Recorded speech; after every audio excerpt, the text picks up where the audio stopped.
Stella Marina di oggi è Giorgio Albertazzi, in Sardegna, per l'inaugurazione del nuovo teatro di Porto Rotondo. Ma intanto tutte le volte che nasce un teatro bisogna dire evviva, perché un teatro è un luogo rituale di sfida, di proposta, di comunicazione, di arte, insomma, in questa epoca così, questo momento che viviamo così oscuro e così putrefatto, dove la cultura sembra una cosa antica, superata, che interessa solo l'archeologia. Tutte le volte che si crea un luogo dove l'arte può in qualche modo esprimersi, e gli artisti, mi sembra che sia positivo. So che ci sono state molte battaglie per arrivare a questo. Bene ha fatto Luigi a mostrare il teatro ancora non finito.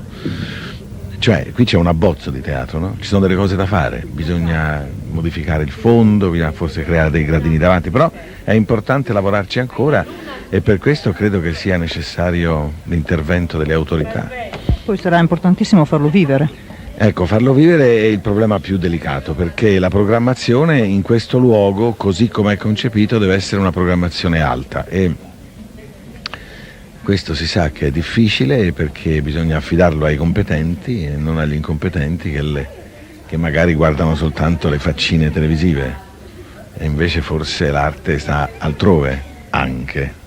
Sembra un teatro per solisti questo, ecco, capito? Non ci vedo proprio una commedia borghese dentro, ecco. Ci vedo semmai qualche elemento di classicità.